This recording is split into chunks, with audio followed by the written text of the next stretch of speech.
Hey guys, thanks for joining me today. It's Claire Akin with the Houseplant Resource Center, and today we are going to dive deep on the topic of houseplants for beginners, and I'm going to make it super easy for you to grow green and gorgeous houseplants. I'm so excited that you're here. I have spent my life caring for houseplants. My grandmother taught me everything I know about plants, and my mom has helped me along the way.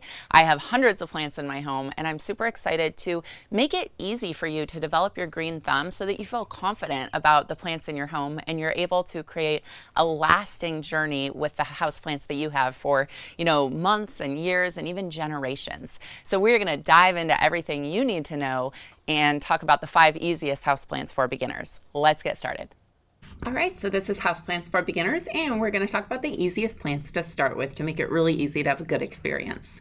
So welcome to the Houseplant Resource Center. I created this group because I wanted to share helpful and actionable advice instead of confusing and conflicting advice so that you can be a houseplant whisperer, and all of the content, videos, webinars, etc. on our site just put you in charge of your plants and give you the easiest actionable advice to really have a positive experience and keep all your plants green and gorgeous. And so you can also join our Facebook group where you can share any pictures of your plants if you're having problems, etc.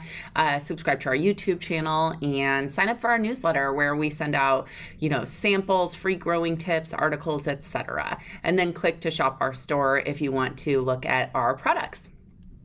So this is our website, and it has a lot of different things, different links to go shopping. If you need fertilizers for your specific plants, we have fertilizers for Fiddly Figs, African violets, bonsai trees, orchids, all kinds of different fertilizers for the individual needs of your plant, which is really helpful to start your plant off on the right foot, is to get the right products for your plant. So click to shop our store below. So let me just tell you about why I'm passionate about this. And so I'm a writer by trade, and my mom is a passionate rose grower. She has all kinds of hybrid tea roses, which are just incredible, and she passed that down to me. So I have a rose garden with 21 hybrid tea roses.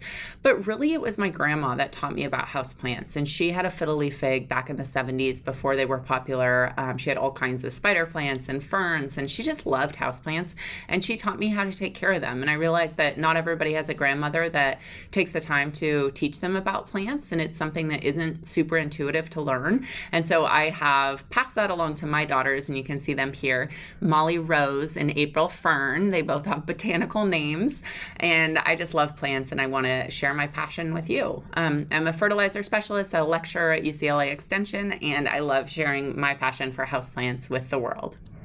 So it's my mission to really provide essential resources for everybody that's really trying to develop their houseplant passion. So I want to empower you to care for your houseplants with confidence and just kind of take the mystery away from how to solve your plant problems. So I will link below to our care and propagation guides. We have different guides for each different plant species, and there's different community links below. So if you want to join our Fiddly Fig Facebook group, that's an option if you have a Fiddly Fig, or we have a Houseplant Resource Center group. We also have a buy-sell trade group and a plant identification group, which is really cool. If you have a plant and you don't know what it is, the first thing to do is figure out what is this plant so that you can provide the proper care. So I created the Houseplant Resource Center because I had previously created the Fiddly Fig Resource Center, and I wanted to expand to other houseplants because I have dozens of Fiddly Figs, but I also have so many other plants that I'm passionate about, and so I wanted to share that information. And I really believe in the power of houseplants. I think that it's important to get good, simple information so that you can care for each individual plant species in a way that it needs. And I think that for new growers, it's important to have different plant species because not everybody is good at the same type of plants. And so I'm really good at plants that like kind of arid, dry environments. So Fiddly Figs and, succulents and roses, things like that. I'm really good at kind of underwatering plants and not overwatering them. However, a lot of people are kind of overwaterers, and so they are not going to be as good at taking care of things like Fiddly Figs. They're going to be really good with things like ferns or peperomias, or these other plants that really do well in more humid conditions, calathea, plants like that. And so if you only try one plant species and you're not good at taking care of that plant, don't label yourself as somebody with a black thumb. Just try a variety of different plant species and figure out what is easiest for you to take care of. So if you do want to shop our store, you can save 20% on your entire order with this coupon code BUY320. So if you buy 3 products, you save 20%. I hope that you can kind of get started with the different fertilizer and products that you need. One of the things that we see happen a lot is root rot in plants. So if you have brown spots, dropping leaves, etc., especially on Monstera and Fiddly Figs, we have a root rot treatment that will stop your root rot within 24 hours. And so that is a great product to have on hand. I will link to that below. It's really important to be able to treat your plants at the first signs of any problem. And so it's nice to kind of stock up on some of these products that you may need in the future. So what gives people feelings of power? First, money. 2, status. 3, keeping your houseplants green and gorgeous. And this is true. When you go into somebody's house and they have amazing, large, live houseplants that look healthy, it's really impressive. And I always, check out the plants in any home that I go to, whether it be, during my book club, we, go to different women's house to potluck, or if I'm just invited into a friend's house, even if I'm just going on a tour of like an open house, a real estate open house, I always check out the plants, and I secretly judge people on what kinds of plants they have and also the condition of their plants, because first I look for, what are the variety of plants in their home? Do they just have a couple of the same plants? Do they have a few Dracaena, or do they have a couple of Chinese evergreens or something like that? Or do they have a good variety? Maybe they have a Fiddly Fig, maybe they have a Pothos, maybe they have a Monstera, and maybe they have, something else unique, a snake plant or something. So I'm not saying you need to have the rarest plants, but I think just like in design, for interior design, it pays to have some different varieties to just give your home some interest and give your, collection a little bit of interest. You wouldn't want the same type of painting or the same type of art over and over. You want kind of an eclectic mix. And so I look at the types of plants they have and also the health of their plants. So, are their plants healthy? I would be so much more impressed if somebody has the most basic houseplants in the world, but they're really healthy, than somebody who has a rare houseplant that's suffering. And so that's just my secret of how I judge people on their houseplants. I was so impressed with one of my childhood friends, Stephanie. Stephanie, if you're watching this, props to you. I went to her house and I saw a really healthy Fiddly Fig. She had some snake plants. She had Pothos. She had a wandering Jew, she had a string of pearls, and then she had the most beautiful, huge croton plant. And so just the mix of different plants and the health of all of them, I realized that she really is a pretty good houseplant grower. I was super impressed. So did you know that houseplants can sense your emotions? One of the reasons that I love plants so much is that there's this mystery about them. So there's many studies that show that talking to or singing to your plant can actually yield positive results and help them grow. This is so cool. I will link below to the IKEA plant video where they put one plant in one box and another plant in a box next to it, and they encourage people to use negative words to one plant and positive words to the other, and that's the only difference in the care, and they were the exact same plants. And the plant where people use negative words, it actually shriveled up and died. And it's super sad, but there's something going on with the power of our thoughts and our emotions and our words when we're taking care of our plants. So I really encourage you to nurture your plants and treat them with kindness and say good words to them. We have a mystical connection with plants. And if you treat your plants with love, they will love you back and they will be really happy and healthy for you. And so that's really what I recommend starting with, is having kindness with your plants and bonding with your plants, maybe giving your plants a name, and just really connecting with them. So what do plants need to succeed? To start at the most basic level, they only need 3 things: adequate light, proper watering, and nutrient-rich soil or fertilizer. Without these 3 things, your plant is destined to fail, no matter what kind of plant it is. And so you want to understand the different type of plant that you have and the different requirements for light, water, and nutrients. So sunlight 101. So first of all, some plants only thrive in bright sunlight, like a Fiddly Fig. Some plants do well in low light. We will link to our low light plants below so that you can learn more about those. Some are adaptable and can survive in either high light or low light. And those are, there's like Pothos does really, really well. I have Pothos outside. I also have them in the darkest corner of my bathroom, and they do well in either condition. Dracaenas also do well in different conditions. So make sure you do your research on your plant varieties so you can provide them with the best growing conditions possible. So for watering, what you need to know about watering is just how much water your plant really needs. Does it like to be in wet soil or does it like to be in dry soil? Those are the kind of two requirements.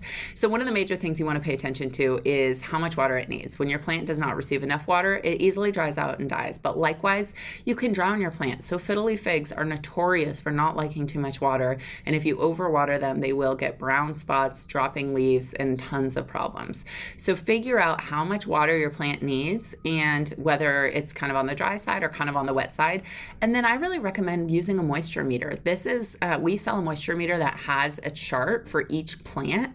And so if you figure out what kind of plant you have and then you use the moisture meter, it'll tell you at what number you should water your plant. So a Fiddly Fig is a number 4, but if you have something, you know, that likes more water, then you would want to water it maybe at a 6 or a 7. So you stick the moisture meter in, you see what number it is, and then you have a decision whether or not you should water. And so this can be really, really helpful, especially for beginners, to know exactly when to water. So let's talk about plants that like to be wet. So some plants really like to be wet, especially if their native habitat is a humid, damp environment. So here's palms generally like to be pretty moist and wet. And so an umbrella palm is a great example of this, and this is a great beginner plant. So that is a really good option if you think that you may be kind of an overwaterer. Another thing is ferns. So many varieties of ferns like to be in damp conditions. And this is why all of my ferns dry out and drop all their leaves, and I don't do well with ferns, is because I just don't water them enough and I don't keep the soil evenly moist enough. I water and then I let them dry out, and then they never look very good. So you want to make sure to do your research on the individual ferns, but they also typically like to be on the wetter side. Same thing with calathea. I have killed so many calathea, and I even have some rare ones. I got a white fusion that was beautiful, but I killed it by not watering it enough. They like a lot of humidity and they like moist soil. So if that is the type of environment that you are good at providing, check out these plants.